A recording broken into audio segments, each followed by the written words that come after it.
Well, not what you expected, I don't guess.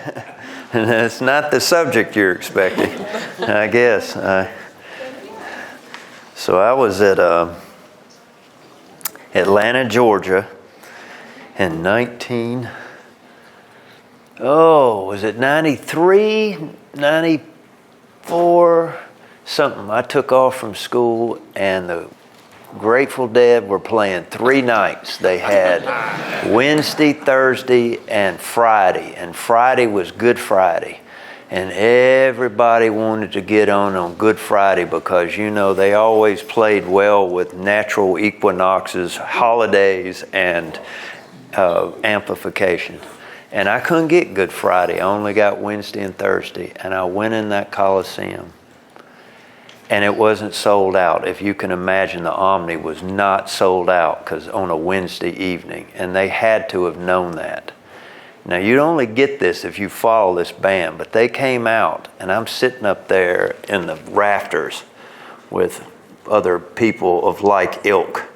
And they started this riff, and I was like, wow, I think I've heard this riff before. I don't know, I couldn't figure it out for the first, and the crowd starts building to just the murmur of it and everything.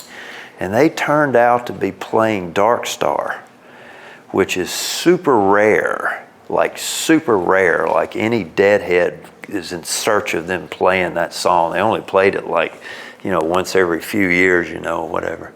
And they played it for us because they knew that only true fans would be there on a Wednesday night. And I never forgot that lesson right there. So, I know I wasn't what you were expecting. And I know you wanted to hear something moving like Voices of the Civil War, which I'm sure Andrew had something lined up for you and will probably do for the winter lecture if I had to guess correctly. But he's sick. And if he called off today, he's sick. There's no doubt about it. But nevertheless, I may not have voices, but I got Dan Sickles. Who can do better than Dan Sickles? I mean, whoo, Lordy. And if you don't know anything about Dan Sickles, we're going to have some problems right here. Oh, Lord. This lecture should be titled, What Not to Do in Your Marriage. By Dan Sickles. Right here. Yes. What your woman will not tolerate in the year 2026. So, it really has no, it's July 2nd. I was texted this morning at 7:30 and said, do you have anything that's even remotely akin to July 2nd? And so here we are. Okay, Dan Sickles. Okay, I'm the last show of the day, aren't I? All right, so I got all the time I need, right? So we got a lot of material right here. So, Mr. Dan, if you haven't heard this story, I mean, you just sit back because you're in for some great entertainment right here with Dan Sickles. You're going to think by the time I finish this that I'm making it up. So, Dan's born in 1819, October 19th, if you want to know exactly, and he is from New York City. A lot of times when I picture Dan Sickles, I don't picture him with the New York accent, but he had to have it pretty thick. He attended New York University, studied law under none other than future Union General Benjamin F. Butler, out of all people. His early years were marked already with graft and corruption. He was accused of stealing money from another man, embezzled money meant for a political pamphlet, and mortgage fraud. Other than that, though, I think the next step in his career should be obvious. He went into politics, which, as we know, has a low bar. Ever since Washington, I'll say that on the 250. The connections made, though, through Butler opened a new world, and that was politics, and he quickly moved up the graft-plagued Tammany Hall political machine, and he became the corporation counsel to the city at age 28 because of his connections right there. He later served in the New York State Senate. We'll go back to that in a minute, 1856 to 1857. He also served in Congress from United States Congress from 1857 to 1861. Now, Dan Sickles has something that was, ladies and gentlemen, what I would call the intangible. Dan Sickles, when he walked into a room, he was self-confident. He was an intelligent man, and he was ambitious. I mean, I don't think that's going out on a limb and saying that. But he was a quick thinker, and obviously he was well educated.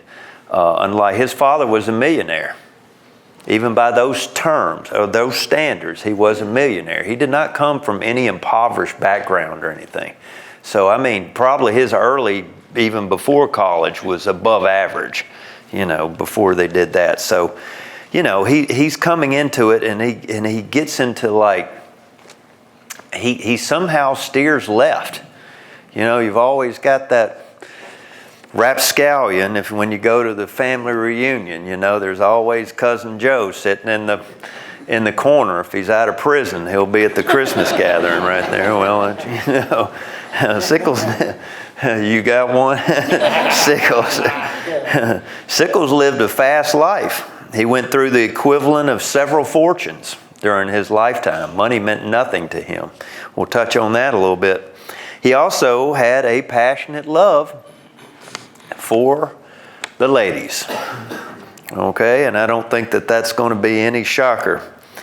When he was a younger man in New York City, he became a frequenter of a Mercer Street bordello known as, quote, the most select and orderly establishment of a disreputable character in the city, unquote. The headmistress was named Fanny White, and I actually found her picture in a brothel guide that was published in New York in the 1840s, 1850s. I found her picture in there, which I'm very proud to show you here today, as to what she looked like right there, which is not what you would think she looked like. Her biographer claimed, quote, that she kept him abundantly supplied with money. Sickles was censured when he was a member of the New York legislature for bringing Fanny, a known prostitute, into the assembly. There's that. Now, reportedly, he took her overseas when he was part of the American legation to Great Britain and almost introduced her to the Queen. Okay. But not that it means anything, but it means something. I'm not going to tell you. When you're dating the headmistress, I mean, that in brothel hierarchy, that's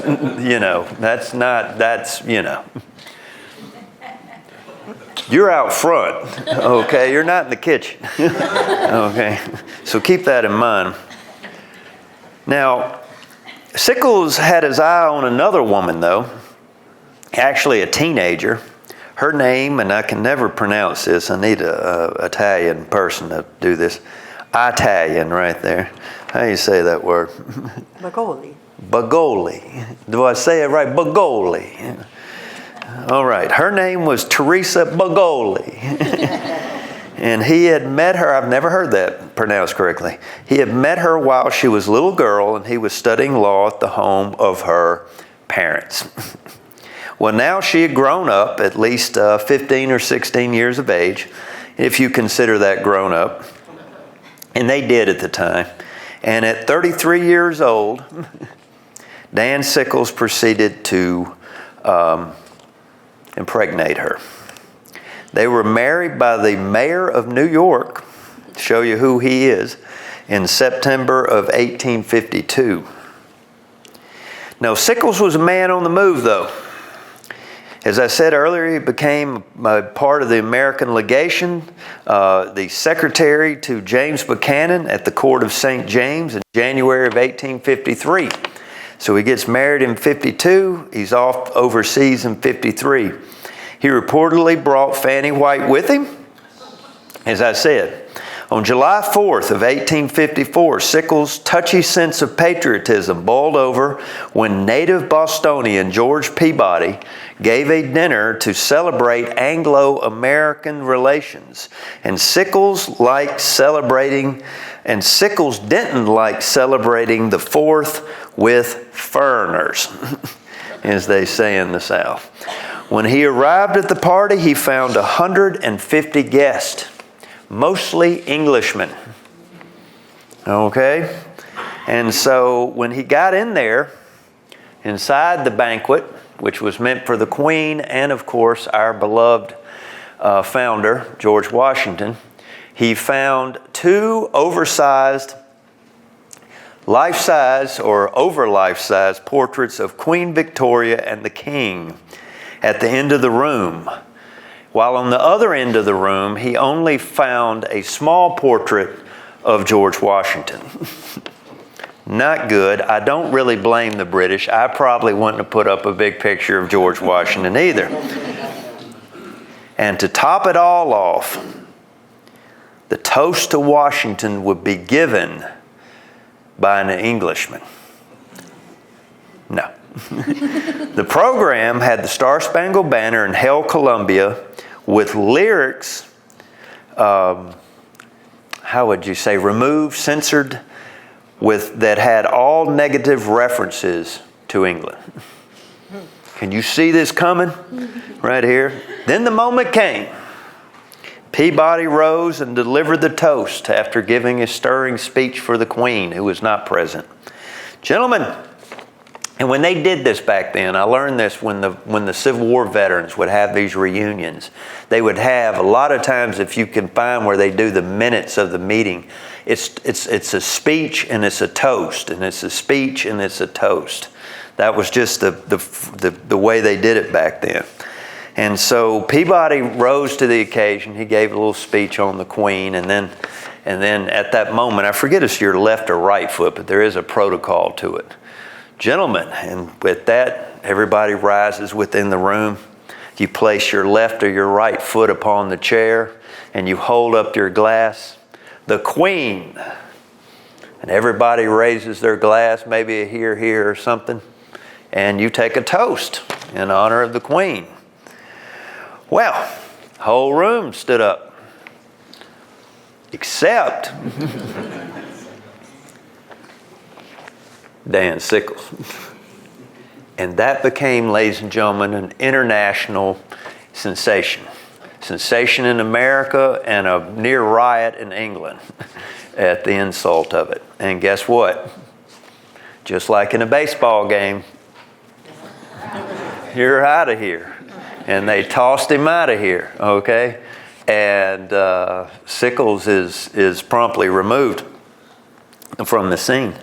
Well, I don't know. This is the genius, or maybe not genius, or just how lucky he gets. I don't know if he did that intentionally, or he did it because he really felt it. Well, he got back in New York City. He was a hero. Anybody that could tweak, we don't think this way anymore. Anybody that could tweak John Bull back then, England back then, was, because that was fresh. You know, that's your grandparents that fought against the British. We don't think of such things as that. Maybe your great grandparents, sometimes your parents. There's no love lost between them. And so, I mean, he's a hero. He's feted as a hero. American public loved it.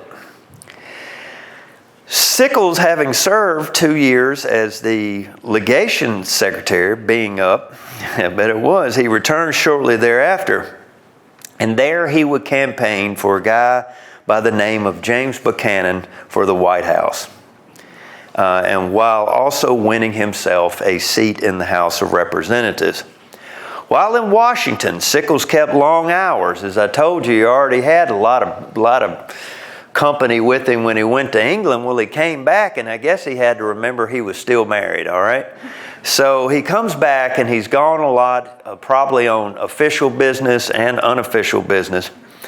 Meanwhile, he had made the acquaintance of the local district attorney of the District of Columbia, a guy by the name of Philip Barton Key, and who was the son of Francis Scott Key. Philip Barton Key is the son of Francis Scott Key, who is famous for... That's right. Shall we all rise and sing a few verses of it right there? The anti-British verses that we never sing anymore. Whoever laughed in the back, thank you very much. Now with Sickles' blessing, Key started to escort Teresa, remember her, to various social functions. And Key was described as one of the most handsomest men in Washington, D.C. And it didn't take long, probably, for romance to blossom. Can you imagine, though, being in her shoes? I mean, she's not an idiot. She's got to have heard something by now, and she's got this thing running around on her. And now she's with one of the most handsome men. She's young. He's young. He's a great dancer. They walk into the room, and the butter's melting among the ladies, as he's coming through there. I mean, Key was known as a poor lawyer, and Sickles interceded. And this is where Sickles really gets under his skin. Sickles interceded on his behalf and saved his job. Ever seen that in the government? A rumor came to Sickles about the affair, and he confronted Key only to have it denied to his face. So he trusts Key, and he confronts Key, and Key denies it, and Sickles believes it. And Sickles, by this time, the affair had gotten so serious that Key had obtained a rental house a few blocks away from Sickles' home. Neighbors began to see an elegant couple enter and leave that didn't fit the neighborhood. Okay. All of this is in Harper's Weekly if you want to look it up, including a map to the house if you'd like to see it. If you'd like to see it right there. The two also had signals. One example is Key would walk in front of the residence waving a handkerchief, a signal for a rendezvous. Other times, they would, this all came out later, but they would see Key sitting on a park bench in Lafayette Square, Lafayette Square is where all the protesters are today, right beside the White House, if you ever go down there. The statue of Andrew Jackson, somebody's always down there protesting something. And, which is cool. I mean, you won't find that too many places in the world. But Sickles' house is in that square. So, he's near the center of power. Well, Key would sit on a bench with opera glasses and watch Sickles' house for the upstairs window. So if Teresa would come to the window, there would be some kind of prearranged sign, and he would dart off to the rental house or whatever was happening here. I mean, it was very elaborate. You got to give him credit right here. I won't tell that story. You want to hear it? You married? On February 24th, 1859, everything came crashing down.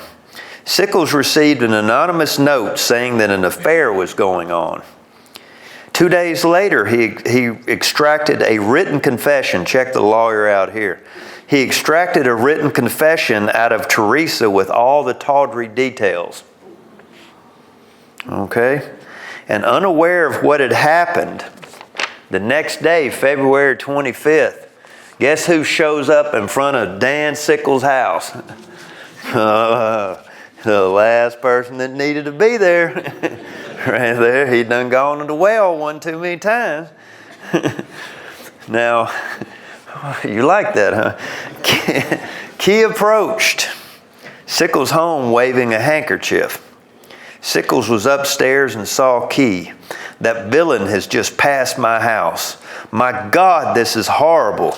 Sickles sent a friend outside to delay Key. I believe his name was Mr. Butterworth. And Sickles loaded up with 3 pistols, 2 Derringers and a conventional pistol. And he went outside to confront the district attorney. Approaching Keyes, he exclaimed, "Key, you scoundrel, you have dishonored my house. You must die." And so, I'm sorry, there he is right there. I got it right here. And he proceeded to start shooting. Now, the first shot, apparently there was 4 shots. This all varies. There's like a dozen witnesses and nobody exactly saw it the same way. But you start shooting across the street from the White House and you're going to get some witnesses, believe me. The first one grazed Key's hand. And the second one hit Keyes in the groin, which was probably not a fluke. Okay? Right there. We're going to settle this business one way or the other. And the third shot missed, and the fourth shot hit him in the chest. And during this whole time, I don't know what the order of instrument the arms were, but Sickles was steadily pulling guns out, and shooting him. Now, for the 5th time, there was a misfire in the midst of those first shots, too. And for the last one, Sickles walks up to Key, and Key is prostrate on the ground. And apparently, Keyes went down and reached in his pocket. And Sickles would later testify, it looked to him like he was going for a gun. I don't know if he really thought that or really cared at the time. But what he retrieved out of his pocket was not a gun, it was a pair of opera glasses.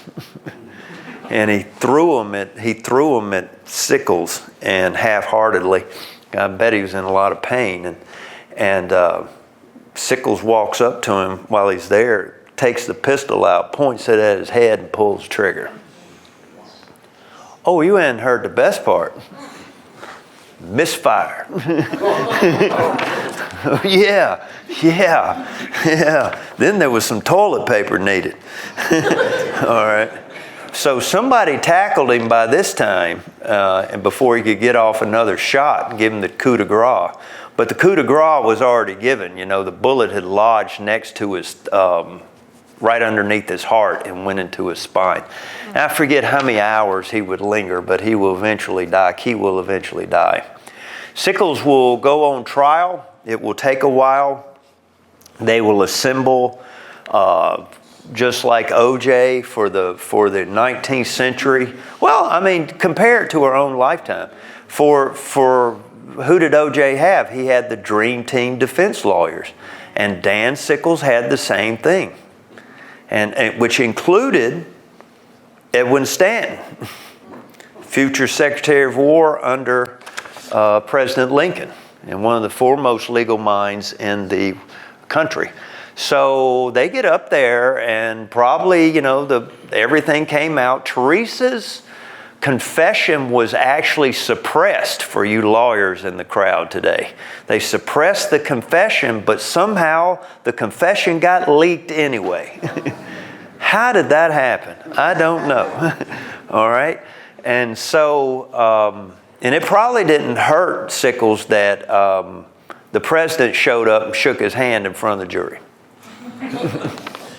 And so the verdict, does anybody want to guess the verdict? Okay. For the first time, the defense of temporary insanity is introduced, and Dan Sickles is acquitted on that for violating the sanctity of his home. Yeah. So there you go. That was their trial of the century, arguably their trial of the century. I think there was a Burton case somewhere that was arguably up there too, but I'm not a legal scholar. We'll ask later. Okay, so let's get to why you came here today. Okay? I really like this new AI feature on the PowerPoint. It puts together slides. In the old days, all you got with Matt was picture, background. Okay, but with this AI, you see, you want to see it again?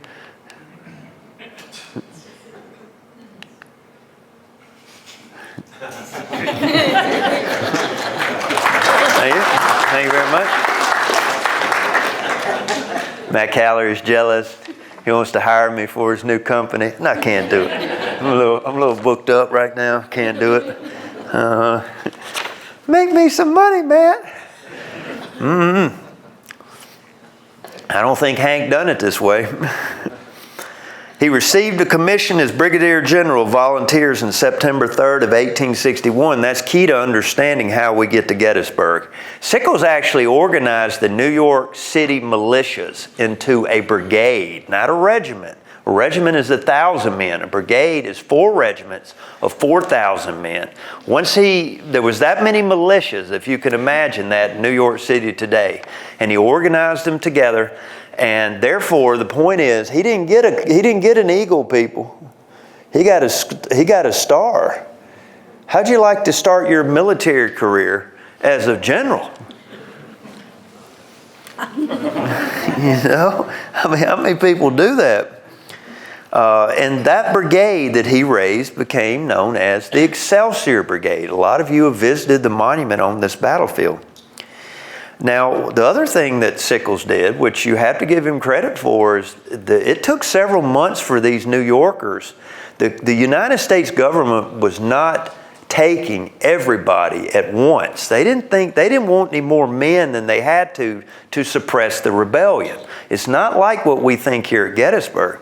Sickles finances 4,000 men for several months out of his own purse.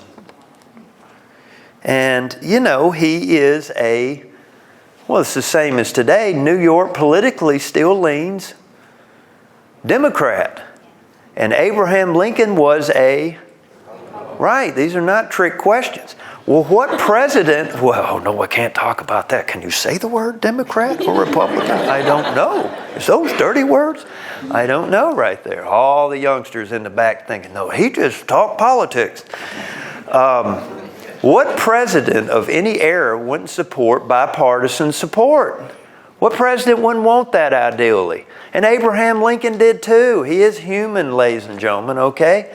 And a Democrat, a New York Democrat, came out in support of Republican war. Cha-ching! Yeah, you can have a commission. Thank you very much. You are welcome here. Come on in. So, all right. He was then, because he gets in so early, he's promoted to Major General to rank from November 29th of 1862. So he goes up a step and he led a division at Fredericksburg. And then that winter, when Burnside is removed and Joe Hooker becomes the next Army commander, he is bumped up because Hooker and Sickles had such a good relationship on a number of different levels that he receives a corps command. So he went from brigade to division to corps command. All right. So at Chancellorsville, ladies and gentlemen, this is May of 63. He is in command of the 3rd Corps. Hazel Grove is somewhere in here. Right here. Here's Sickles' name right here. And he is basically, out of all this is all wilderness, basically. And Sickles is in command of this place called Hazel Grove, and he is subsequently given orders to withdraw from the open ground back to the Chancellor House at this crossroads. And subsequently, the Confederates come in there, they take possession of the land, they deploy artillery, and they pummel Sickles' new position. It was, in retrospect, some people might argue, the wrong decision to make. But Sickles, as I said earlier, is not a dum-dum. He is an intelligent man. And whether you like him or not, whether you agree with everything he does, he will make a decision, right? And so he obeyed orders. Keep in mind that he is learning. He may not be a professional military soldier, but he is trying to be a competent soldier. And so he is learning from his mistakes. And so that is going to be a big influence on Sickles and his generalship. So Here's something you probably didn't know, but the 3rd Corps lost heavily at the Battle of Chancellorsville. A lot of you know that the 3rd Corps here at Gettysburg only had 2 divisions. The reason it only had 2 divisions is because of the severe losses that it suffered at Chancellorsville, and the regiments that it merged that went home. A lot of the regiments' terms expired. They probably signed up for 2 years of the war. They expired and they went home before Gettysburg. And so they took all those units and watered it down, or reduced it is a better word, to 2 divisions. And that's why they come on the field of the field of Gettysburg, that small. Now, as you well know, Meade assumes command on June 28th. How'd you know that? You better know that. You're going to wear the Gettysburg National Military Park t-shirt over here. All right? And Meade and Sickles didn't hit it off. Does that surprise anybody? Right? George Meade's a professional military officer. He's under a lot of pressure. And the last thing he needs is Dan Sickles. June 29th, Meade sends a sharp rebuke to Sickles regarding his wagon train being in the way of the 12th Corps. June 30th, another note from Meade about the slow movement of the 3rd Corps. What's going on here, Dan? What's the problem? On July 1st, Sickles is faced with a dilemma. Meade had ordered his corps to hold Emmitsburg while the 1st and 11th Corps advance on Gettysburg. He's at Emmitsburg. Get your map in your head. That's right over the line in Maryland. 1st and 11th are advancing. Sickles will cover the retreat if something happens. He receives a note from John F. Reynolds once the fighting begins that he better come up. He receives 2 more notes, one that Reynolds is dead and that Howard needs him to come up. Faced with 2 directives, one to hold the rear at Emmitsburg and one to come forward to Gettysburg, he splits the difference and he leaves 2 brigades at Emmitsburg and takes the other 4 to Gettysburg. Just saying that because we've got a lot of Gettysburg buffs out here. It doesn't turn out to have any impact on the first day as far as the fighting. In this instance, Sickles guessed correctly in moving the majority of his corps to Gettysburg, and Meade ordered the army to concentrate there anyway. Now at dawn, Meade and his staff on July 2nd are going to reconnoiter the field. He issues orders for the 2nd Corps to prolong its line down Cemetery Ridge.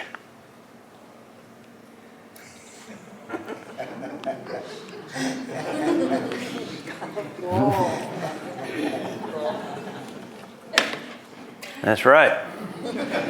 Now Calories really smoking back there. He's starting to add zeros to that offer is what he's doing right now. And I'm not talking about decimals either. The 3rd Corps will take position on the left of the 2nd and extend to Little Round Top, toward Little Round Top, while relieving Gary's 12th Corps division on top of the hill. By 9 o'clock, the 2 brigades from the 3rd Corps left at Emmitsburg, 9 o'clock that morning, had arrived on the field. And by noon, the entire Union Army had arrived except for the 6th Corps. Okay, so around 6 to 7 o'clock in the morning, Meade orders his son. Oh, there you go. I had another line. Y'all want to say? Y'all want me to do it again for you?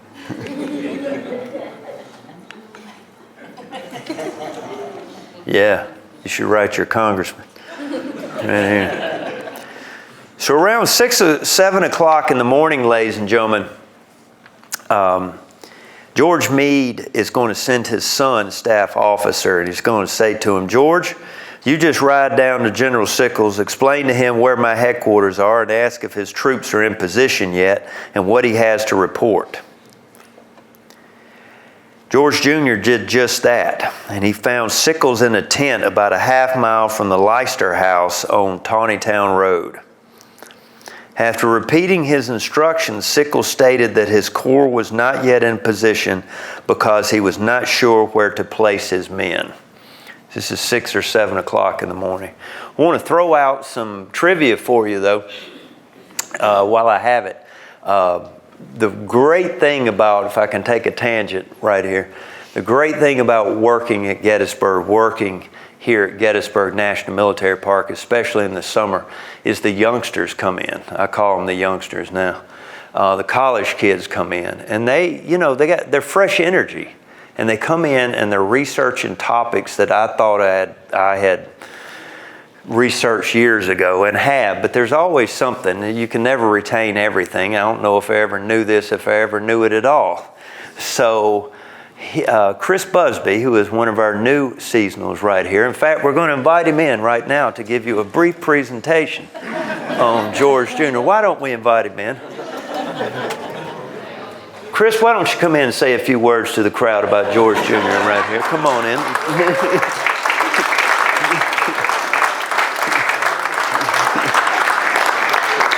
I looked through the window, and there he was. And I said to him right there. So I was just telling him, Chris, about new energy that comes to the park. And Chris was telling me something about George Jr. the other day. I had not heard this before. So, as you know, George Meade is born into a pretty prominent Philadelphia family. His son goes to West Point and is kicked out for excessive demerits in 1862 at a time where they need people in West Point. So I think that kind of speaks to what exactly he's doing at West Point. After that, after he's kicked out, he joins the 6th Pennsylvania Cavalry, which is known as Rush's Lancers. And for you Civil War buffs, this is a regiment that is raised from prominent Philadelphia families. Meade's, you have Benjamin Rush, his great-grandson and his family are a part of this. You have Richard Morris and his family is a part of it. So this is a very well-connected regiment. And he gets a commission in that unit. And just 2 to 3 weeks later, Dad calls and says, I'm going to go up and you're going to be on my brigade staff.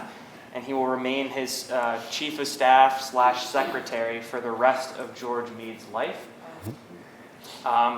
Another person on the brigade staff, this might go a little off of the Go ahead. is Major Riddle.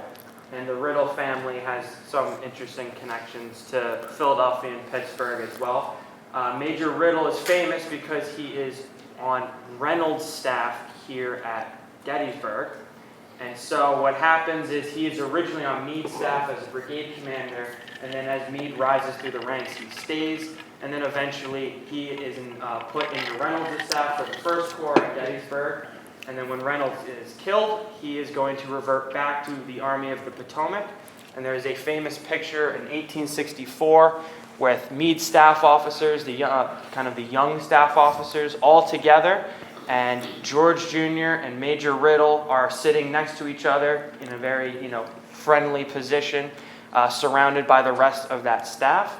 And then right after the war ends, just about 2 months later, Major Riddle is killed in a bar fight in Philadelphia. And that ends his story there. Of course, George Meade Jr. is going to continue going on, right? But they were very close friends, the two of them.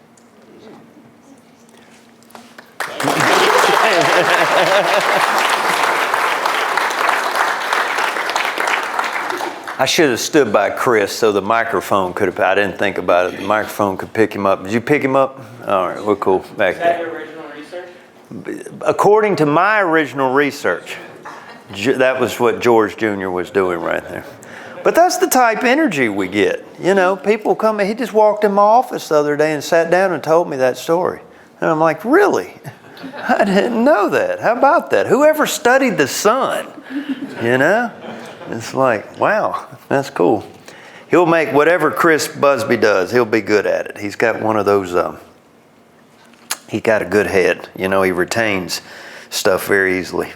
He was telling me about the Russian Revolution one day, and then another day he was giving me a dissertation on Napoleon. So he used to wipe his hands on his clean white uniform, then hand it to an aide and get another white jacket. Now that's what you call a general. All right, so when we last left George Jr., Sickles had stated that his corps was not yet in position because he was not sure where to place his men. George Jr. rode back and repeated Sickles' statement to his father.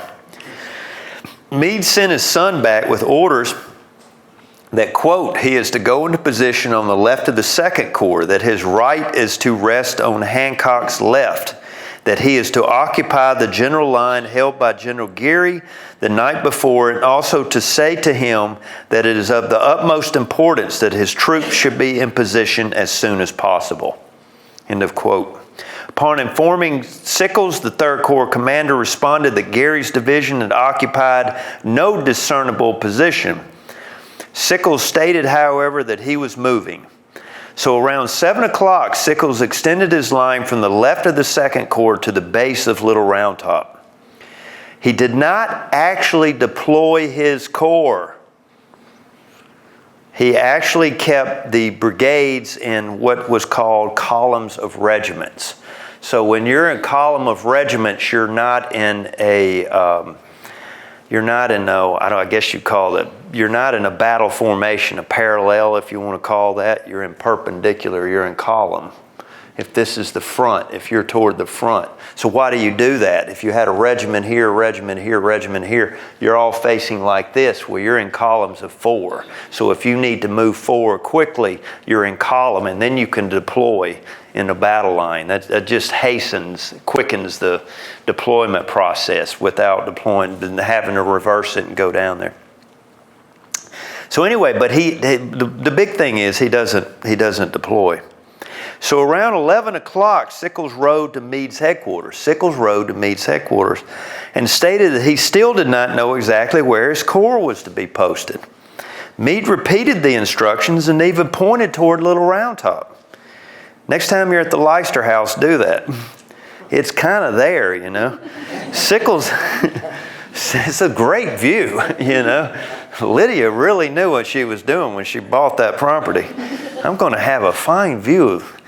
Sickles asked if he had the discretion to post his corps if he pleased, to which Meade responded, certainly, within the limits of the general instructions I have given to you, any ground within those limits you choose to occupy, I leave to you.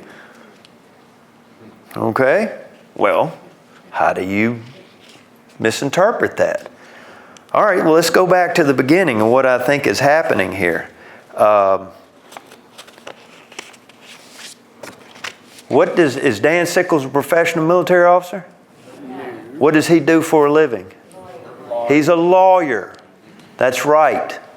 Okay? Interpretation. There's a lawyer in this crowd somewhere speaking right now. Okay? The basic point is, and I'm half joking, half serious, only a lawyer can argue the definition of a straight line. Well, it's true. I mean, what is the meaning of a straight line? Well, it's straight. It's just, you know, connect the dots. No, that's not what he said. Right there. Okay, well, let's keep up with the narrative right here. Okay. Henry Hunt, Chief of Artillery for the Army of the Potomac, rode with Sickles from headquarters to oversee the placement of artillery. Sickles instead took him up to the Emmitsburg Road and stated he wished to occupy this position at the Sherfy farmhouse, which today we know as the Peach Orchard, and along the Emmitsburg Road. Hunt agreed that the position was stronger than the original line. However, he also noted that Sickles did not have enough men to occupy this line either. Cannon fire started to emit from the distance, and Hunt's turned to ride back. Sickles asked for permission to move his corps. Hunt emphatically stated, "Not on my authority." I will report to General Meade for his instructions.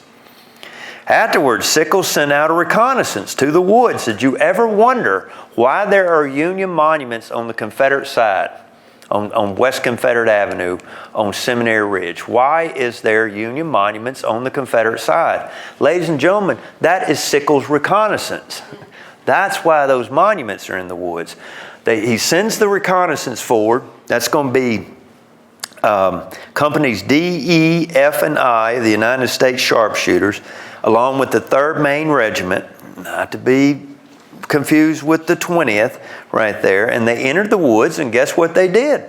They found the Confederates. And they had a firefight for about 20 some odd minutes, fired a bunch of bullets.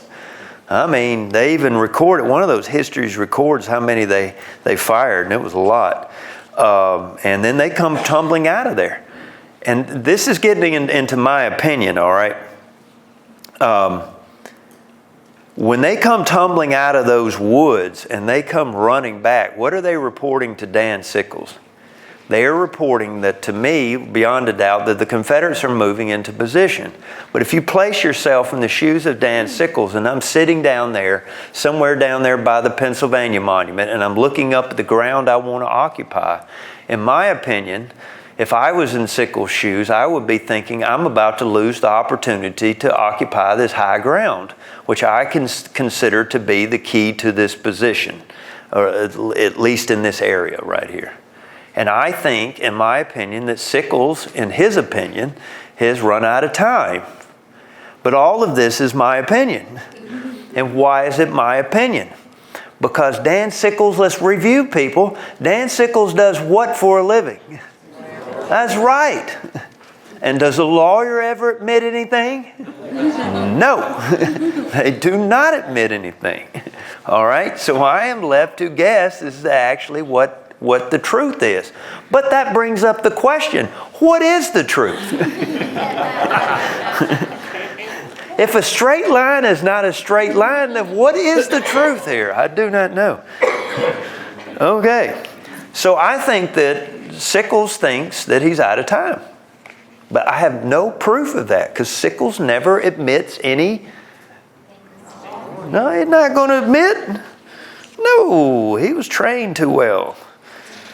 All right, so Berdan's reconnaissance and the withdrawal of the Union cavalry screen on his left flank prompted Sickles into action. Under his own discretion, Sickles moved the 3rd Corps into position. The time was roughly around 2 o'clock in the afternoon. All right, let's review. Okay. This is where he should be. Okay? This is a straight line. All right? This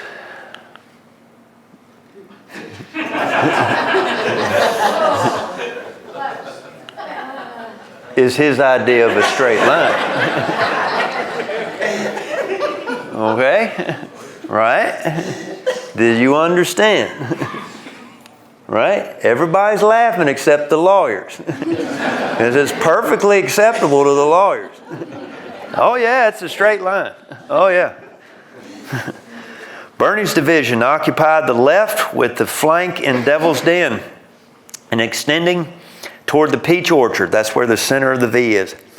Humphrey's division deployed in the Peach Orchard and along the Emmitsburg Road. All told, around 10,000 men were in position, but Sickles' flanks were in the air, right here and right here, and he remains unconnected. It's not the best map, as you can see, but work with me here, people.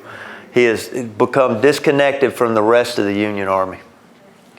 So he's become untethered right there. Around 3 o'clock, Meade summoned all the corps commanders to his headquarters, and when Sickles did not arrive, another summons was sent out. One of Governor, how do you New Yorkers say that? I always say Governor K. Warren the chief aide, one of his aides wrote up to report that, quote, things, quote unquote, were not all straight on Sickles' line. Thank you. Thank you very much. So, for the family that comes together to bond here at Gettysburg, says Meade mounted to ride over and take a look. Dan Sickles rides up, and Meade told him not to even bother to dismount. He would be there shortly. Oh, and here we go. As he's come riding up somewhere on the what would that be, the eastern side of the Emmitsburg Road, right there, Dan Sickles, when these corps commanders, when these army commanders rode out on the field like Meade and Sickles, they weren't alone. They had an entourage with them. They had big flags, usually distinctive flags, and a lot of activity going on. So they wanted to be spotted. They needed to be spotted, because because of enemy purposes, but because they needed to. If you needed to communicate with them, they could be found. And so when these two groups ride in together, it's kind of like two kings meeting each other in the field in medieval times, you know. All the officers sitting there waiting on the two important people to speak in the middle. Well, George Meade is not happy when he pulls up here, and he's probably just incredulous. I mean, the Third Corps, the last of the Third Corps, still marching up to the crest about that time. Drums are playing, fifes are playing. I mean, it's a beautiful sight. 10,000 men marching out to the front, you know. I mean, arms at right shoulder shift. I mean, it was fantastic, except to George Meade. All right. And so he rides out there. And Meade, as could be imagined, ladies and gentlemen, did not understand his subordinate's line of thinking. Meade asked why the Third Corps was so far advanced, and Sickles explained that he felt he was acting on the general instructions of the morning. Meade then turned in the saddle with his mouth open and pointed out the line that Sickles should have occupied. And he said, "General Sickles, this is neutral ground. Our guns command it, as well as the enemy's. The very reason you cannot hold applies to them." Sickles offered to withdraw, but at approximately that moment, Confederate cannon opened, announcing the arrival of the Confederate attack under General Longstreet. Meade responded that instead of withdrawing, he would reinforce him. And in the ensuing fighting, the Third Corps was crushed. And before the day was over, Meade had to send the entire 5th Corps, the remnants of 2 divisions from the 1st Corps, 3 brigades from the 12th Corps, 5 full brigades of the 2nd Corps, and a few brigades of the 6th Corps, all to shore up the left flank. Everybody is sucked in there because of Sickles' move. And it was, as you Gettysburg buffs know, it was almost fatal to the United States. Cause the Third Corps was wrecked, and along with it, their corps commander left the field with a shattered leg. It had been a close day for the Army of the Potomac, but the Union soldiers, the privates, with their own blood, had bailed Sickles out of this predicament right here. Now, I should say, I'm obviously giving you my opinion because it's my program. There are welcome to come up here if you'd like to but if you ever have an idle half hour on your hands and you'd like to come up, please do. It's truly weird. Beyond the pale. You too can have 100 people stare at you with open mouths and sleeping faces as you're the last program of the day. As one of your great friends, cherished friends, nods off on the guy's shoulder beside her. All right. The Sickles wounding incident is one of the more famous scenes during the Battle of Gettysburg. Today, Sickles does not have an equestrian monument on the battlefield. His only marker is this one of his wounding. This is by the Trossel farm. The details are well known. A cannonball, probably a 12-pound solid shot, hit the general in the right leg. This is Sickles' account. I never knew I was hit. I was riding the lines and I was tremendously interested in the terrific fighting which was going on along my front. Well, I bet you were, because it was going to pieces when you got hit. Suddenly I was conscious of dampness along the lower part of my right leg, and I ran my hand down the leg of my high-top boots, and pulling it out, I was surprised to see it dripping with blood. Soon I noticed the leg would not perform its usual functions. Now, only a lawyer could say that right there. Right there. The leg did not perform its usual functions, Your Honor. Right here. But we still feel that our client should be acquitted on these. I lifted it carefully over my horse's neck and slid to the ground. They found that the knee had been smashed, probably by a piece of shell, and that the leg had been broken above and also below the knee. But while all this damage had been done, I had not been unhorsed and never knew exactly where the hurt was received.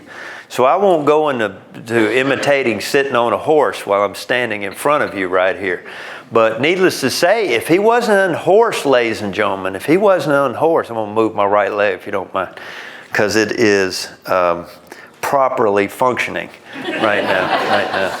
But if I'm understanding him correctly, he's astride the horse, and that cannonball comes in, and you know your legs are apart when you're sitting with a horse between them, and that ball came in, and it must have been a 1 in a million shot. It went right by the horse, didn't touch the horse, hit his leg. So you tell me, I mean, anything's possible, you know, improbable, but nevertheless, I mean, against the odds, but it could happen, you know, it's the way it reads. He didn't, you know, that horse would have went down if that ball would have hit it. You know, it'd have done something if it didn't kill it outright. At first, Age wrapped a handkerchief around Sickles' leg, and then a saddle strap was brought up and used as a tourniquet. Another account, this may be in Jim Hessler's book, who is the foremost account on the Battle of Sickles' role here at the Battle of Gettysburg, the most documentation on it and everything.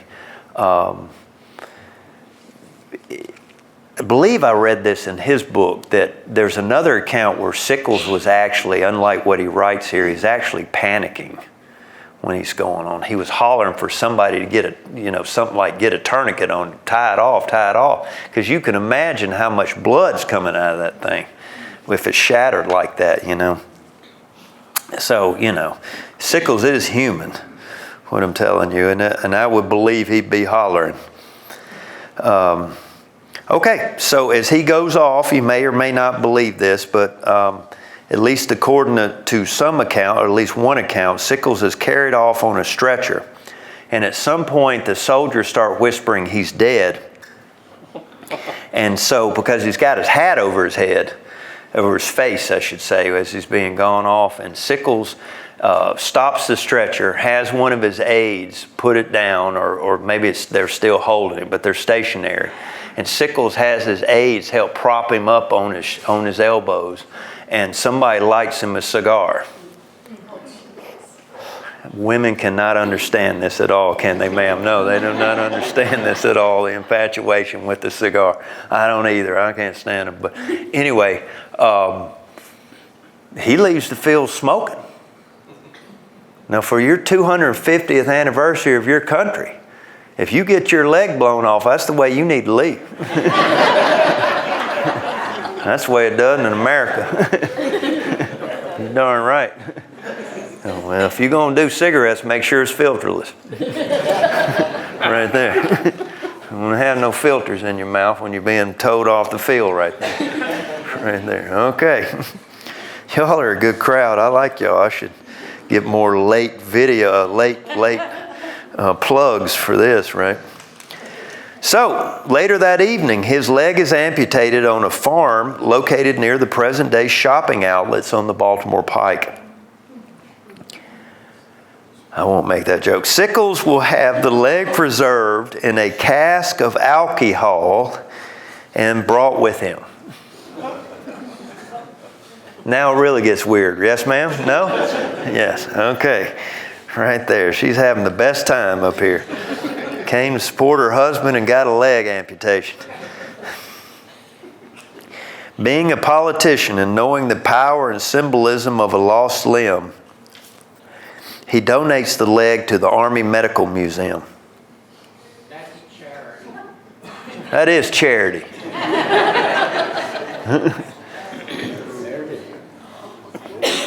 Y'all ain't seen that picture.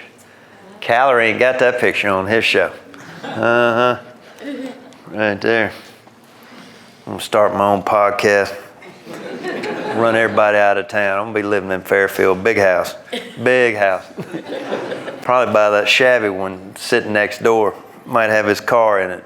Extend my house. Like they do in Hollywood. Yes, it is true that Sickles did visit his leg.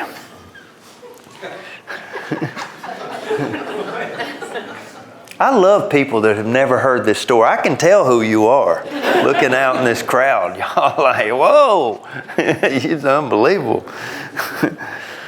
On probably his first visit to the Army Medical Museum, the curator was leading Sickles on a tour when the general uttered, because the grand finale was his leg.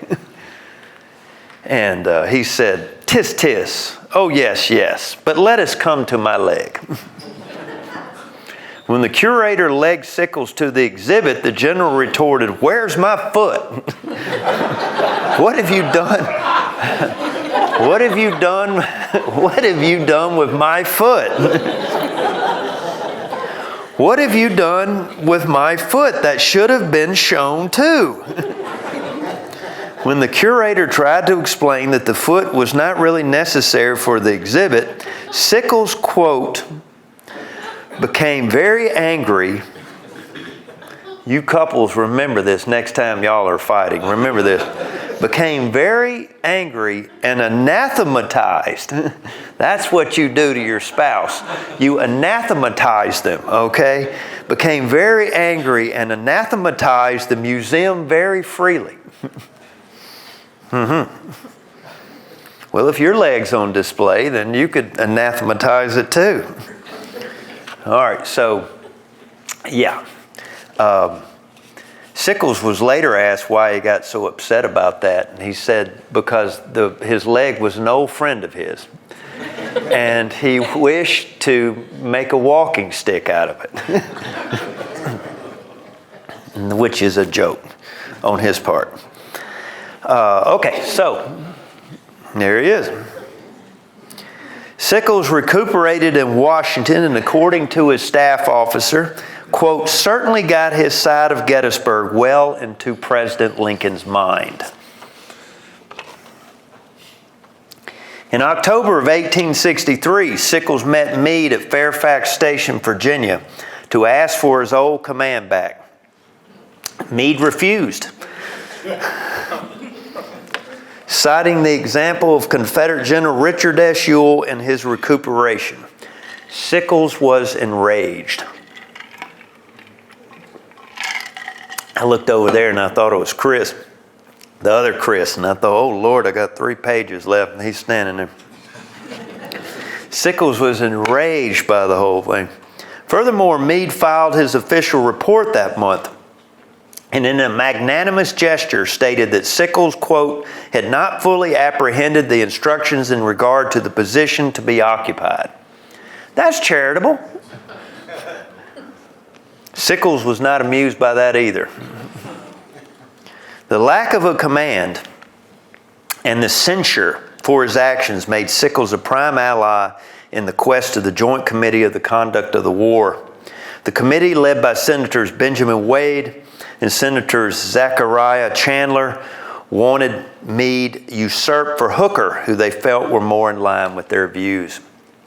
Do you don't think politics has anything to do with the military?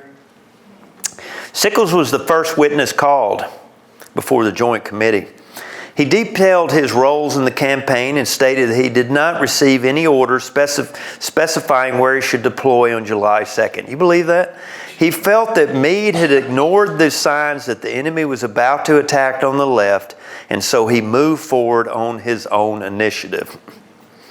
As far as the position of the Third Corps took, Sickles stated, quote, "It was either a good line or a bad one, and whichever it was, I took it on my own responsibility."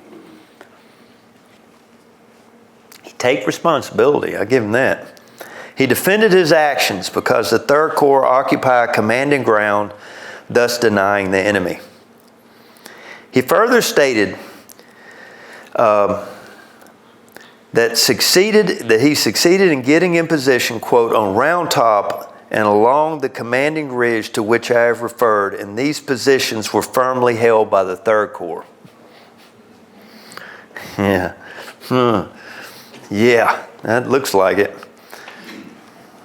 Thought I'd put a couple pictures up there of Meade, possibly none of y'all have seen before, since we're all used to those one or two that we all do right here. On March 4th, Meade arrived in Washington and was very surprised to receive a summons from the committee. Meade doesn't know any of this is happening. He is completely oblivious when he walks into the room. At his testimony, Meade stated that the public did not understand how far Sickles' line was advanced and that he had not covered Little Round Top. However, he stated that he did not wish to censure Sickles in any way. Meade stated, quote, "I am of the opinion that General Sickles did what he thought was for the best, but I differ from him in judgment, and I maintain that subsequent events prove that my judgment was correct and his judgment was wrong." Meade went on to refute the notion that he ever intended to retreat from Gettysburg. So, this is March 4th. Guess what happens? 1 week later, on March 11th, the New York Herald published an article written under the name Historicus.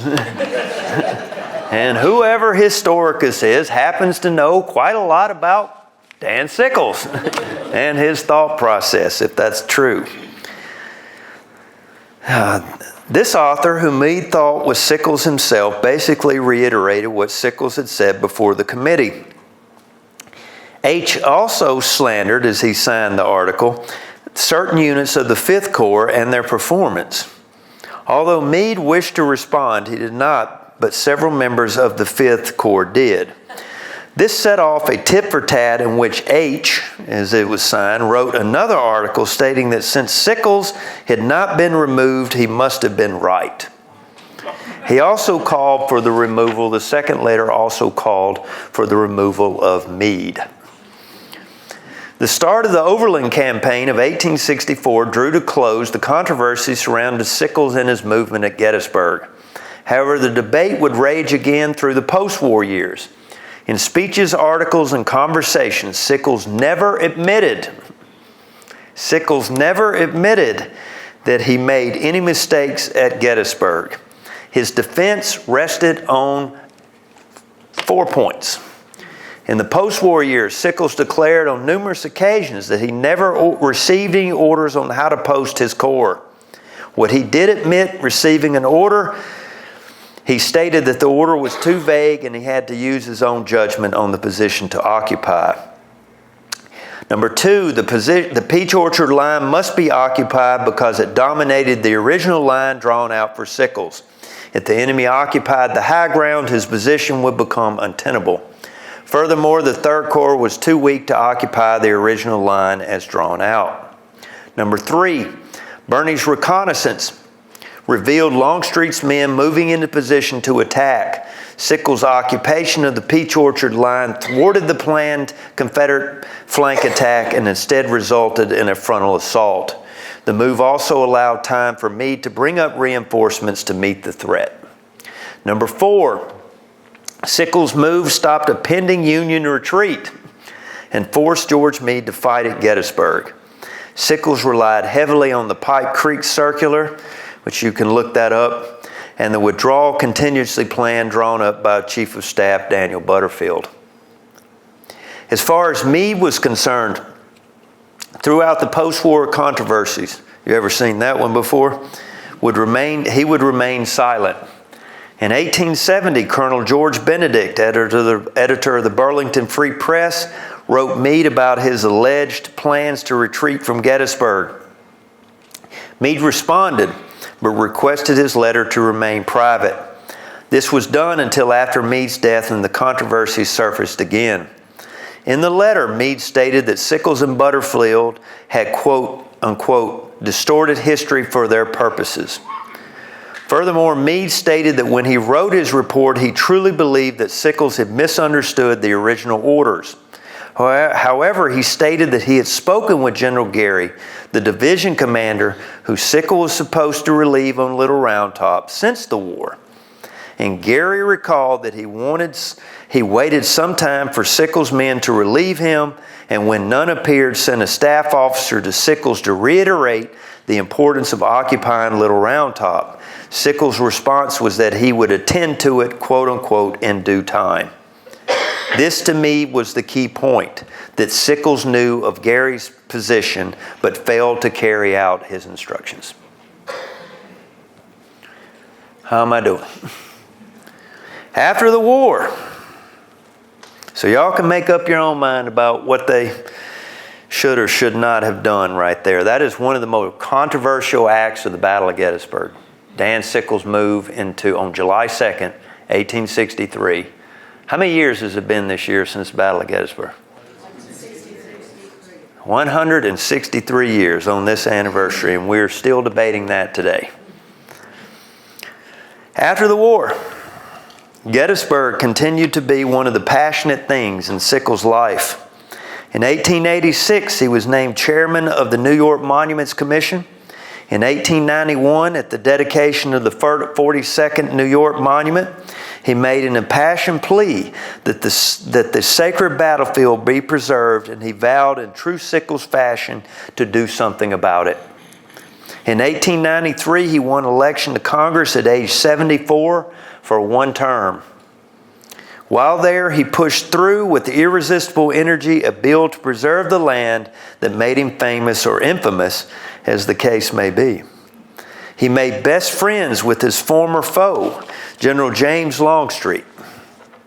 And Longstreet and Sickles both agreed that each other had performed flawlessly. Yes. I want to take a drink. Yes, I'm not making that up. Longstreet wrote Sickles, "I believe it is now conceded that the advanced position at the Peach Orchard taken by your corps and under your orders saved the battlefield to the Union cause." Sickles probably knew that line by heart. If he had a lamination machine, he used it at once. Right there, yes. So in 1912, an audit found that while he ran the New York Monuments Commission, that $28,476 had come up missing out of $445,641 appropriated toward the erection of monuments and expenses and so forth. He was deposed from the commission. Only friends and admirers who paid the bill kept a 93-year-old general from being arrested. Oh, there was women too. Oh, I should, before we go on, when he is actually arrested for that, and they're about to throw him in jail, and Sickles, I wasn't going to get into this, we're way over time, but Sickles' first wife dies, Teresa dies in 1867. He subsequently marries a woman from Europe, who I'll touch briefly on in a second. And when Sickles comes back from Europe to America, they are either she don't want to come or she don't want to come and they're estranged or whatever, but they remain married, but they don't see each other for years, right? Okay, so nobody gonna say anything. She comes back to America and actually pawns her jewels to pay Sickles' bond on this New York Monuments Commission fiasco right there. Now, I should say, before we leave this about the money, there is no, and the lawyers in here are going to like this statement, there is no proof or disproof about Sickles stealing the money.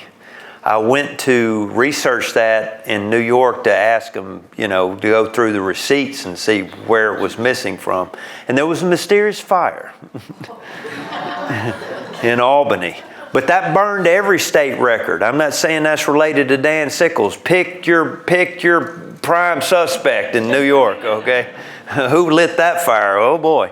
But the records are destroyed for the New York Monuments Commission, beyond a doubt. So the $28,000 that's missing, I don't know. We're just not going to know. If you want to say Sickles stole it, you could say that. I can't prove or disprove it. Another plausible thing to me is money meant nothing to Dan Sickles. And one thing that happened, and I'm about to get into this a little bit before we close, is these reunions, Sickles was very accessible. He was beloved by the veterans. If you came up to Sickles, the lowliest private could sit at his table. That was never a problem. And I could very well see, Sickles rolling into town wherever he was, and drinks are on me, folks. And he just write it off the state of New York, and receipts be damned. That's just the price of business right there, So who knows? Who knows about that? But one more thing, I want to say this, because Dan Sickles, I've hammered on him this whole time. Let me say something about Dan Sickles. When the New York Monuments Commission got audited, they were going to come after the treasurer. Dan Sickles said, no. If you're going to come after somebody, you come after me. Since he was the president or the chairman, or wherever you want to say it, he says, I was responsible for it. I like that. Not a lot of people would do that, And he barred his neck. Now, Sickles, to back up a little bit, served from 1869 to 1874 as a minister to Spain. And while there, I told you I'd say this, he remarried in 1871. In his 50s by now, he was rumored to have visited with many ladies while attending to the nation's business in Spain. And while courting his future second wife, Sickles traveled back and forth via train to Paris to further diplomatic relations with that's the New York Monuments Commission right there, with the deposed Queen of Spain, whose name was Isabella. Right there. As I have often said on programs, and as you can judge by the picture, Sickles definitely at times put country above self in certain matters that came to diplomacy and diplomatic actions right there. Thank you for one laugh out of the whole crowd. Yeah, just keep the camera on me, Stuffy. In his last years, Sickles was cared for by 2 full-time African-American servants, house servants, butlers, whatever, and a middle-aged housekeeper, quote unquote, named Eleanor Wilmerding.